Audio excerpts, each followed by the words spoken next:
To be honest, I've been debating on whether or not to do this because I don't really want to give the guy any more attention than he already craves, but still funny though.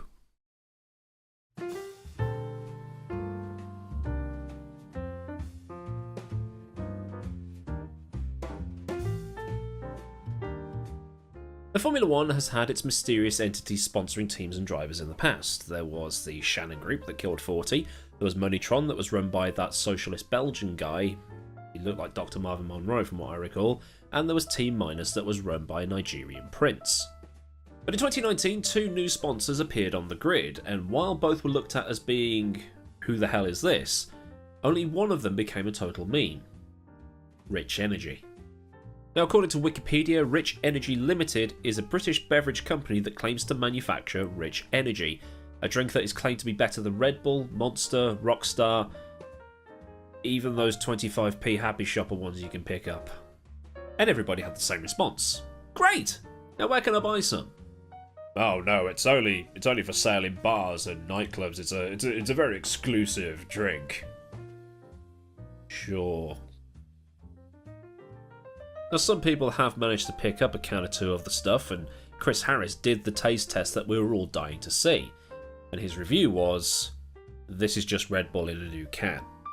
Which actually makes sense given that the company was started by Hagrid's younger brother, William Story, and an unnamed Austrian scientist. Because you know where Red Bull's from? Exactly. I can put two and two together. William Story also looks like the sort of bloke that's under investigation by the FBI for storming the Capitol building last month. But Rich Energy is a legitimate company, at least in the eyes of UK law, because Companies House, which is the database of all companies registered in the UK, you will find them on Companies House. And on there you can also find the Williams F1 team and your local builders merchant. And even though the company claims to have been founded in 2010, they were actually incorporated, according to Companies House, on the 19th of July 2019. Lightning Volt, which was the previous name of Rich Energy, was incorporated on the 23rd of September 2015. And Lightning Bolt's accounts are overdue, and they've since gone into liquidation. So Lightning Volt was what Rich Energy became after that whole fiasco with white bikes over the use of the logo and the civil war that ousted William Story from that company. And it's all made even more weird because if you check the People tab on Companies House for the new Rich Energy, you only see a Stephen Weston as a director. Meanwhile, over at Lightning Volt, there is one William Story. That's a company that no longer exists. So is this guy just now a mouthpiece for the new Rich Energy, or is he claiming to work there when really he doesn't? But the whole Rich Energy fiasco of 2019 was quite entertaining. People such as myself made more money off Rich Energy than Rich Energy did, and well, the video only needed to be up for 20 minutes to do that.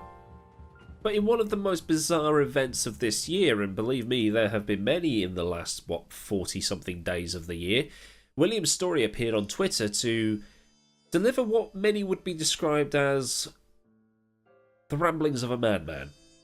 He said in a couple of Twitter videos, one which was hilariously cut off after 2 minutes and 40 seconds and released long after the scheduled announcement time, that I am delighted, this is a quote, I'm delighted to announce that Rich Energy is coming back to Formula One. Unfortunately, due to poor performances on and off the track in 2019, I regrettably had to sack Haas. In the last year, we have worked incredibly hard to lead a renaissance of Rich Energy worldwide where millions of customers are trying our drink. So why can't I buy any of it?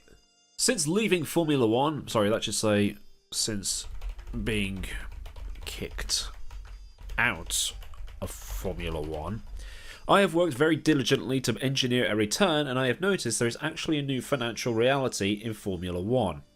With terrestrial TV no longer really being prevalent and a paywall of viewers, instead of 10 or 12 million people watching Formula One on the BBC or ITV, it's actually a few 100,000 on Sky. This is a lie. 4.8 million people watched the 2020 Austrian Grand Prix on Sky in the UK, and that's up from 3.8 million the previous year. 13 million combined figure over the first 3 races of the 2020 season, and viewership actually grew in the UK by about 4%, and this is with races competing with the Premier League on Sky Sports. In 2008, the final year that Formula 1 was on ITV in the UK, viewership peaked at 9 million for the season-ending Brazilian Grand Prix, for obvious reasons. The British Grand Prix peaked at 4.5 million, but it was around the 3.5 million mark for most of the season. On Channel 4, which only shows the British Grand Prix and where extended highlights are shown the rest of the season, they get around 2.5 million views per episode, edition, whatever you want to call it. Channel 4's ratings were down 1 million from the BBC, so that puts the BBC's rating at an estimated 3.5 million before they switched to highlights once Sky and the BBC started sharing the broadcasting duties. 12 million. Formula 1 has never had 12 million people tuning in. In 2008, the most viewed thing on television was a film called A Matter of Loaf and Death, which was watched by 60 million people on BBC One. The 2018 World Cup semi-final between England and Croatia had about 20 million people watching. You're not competing with football. For reference, the most viewed TV event in the UK was the 1966 World Cup final between England and West Germany. The most viewed non-live, so non-royal wedding, non-sporting, non-whatever it is, was an episode of EastEnders when Dirty Den served his wife Angie divorce papers. I think that was about 30 million people for each one. The only thing that's come close in recent memory is Boris Johnson's announcement of the first UK lockdown. That was about 18 million people. Anyway, back to this dude's rambling.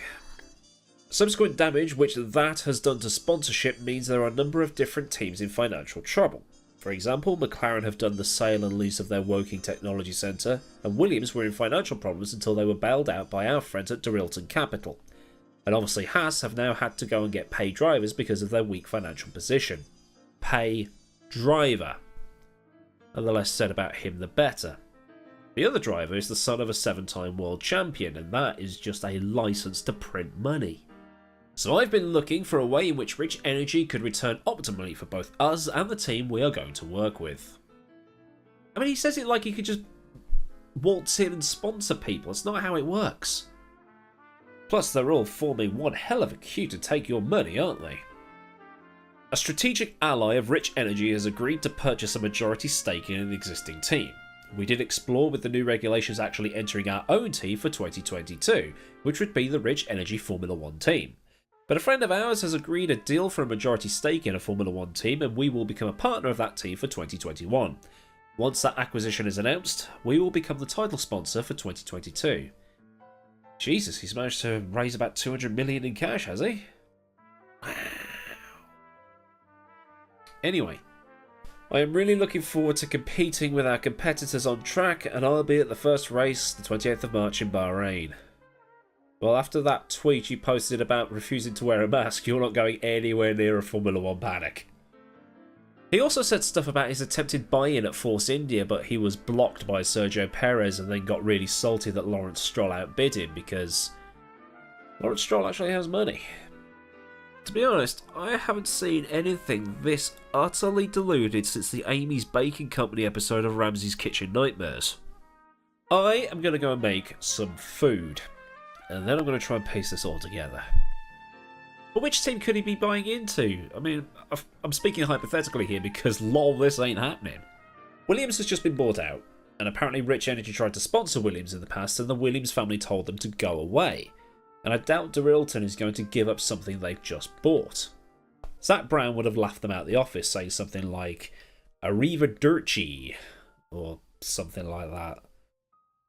That was funny, wasn't it? Aston Martin is in the same boat as Williams. Again, they're not going to want to sacrifice that iconic brand. And then you've got Red Bull, AlphaTauri, Merc, Alpine and Ferrari. They're all their own separate companies. Well, AlphaTauri, Red Bull, it's sort of the same thing, but Red Bull's also the competition, and he's not going to want to buy the competition. I mean, he could, if he had the money, but we all know that he doesn't. That leaves just one team left. If you're an Alfa Romeo fan, look away now. Alfa is looking towards Formula E, so they could be on the way out of Formula 1 altogether anyway. So Alfa Romeo leaves, Rich Energy moves in. Sayonara Sauber.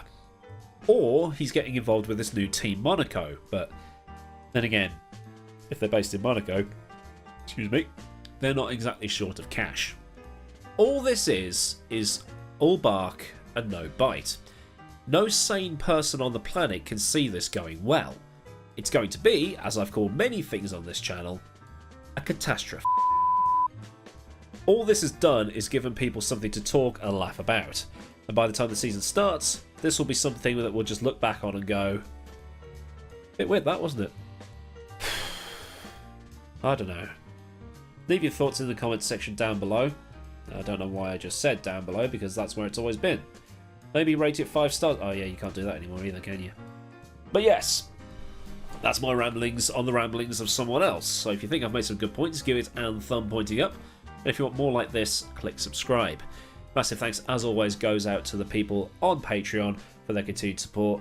And if you wish to get involved yourself, support me at a personal level, or just join in Discord, Twitter, Instagram and stuff like that, I'll leave everything you need in the description box for you.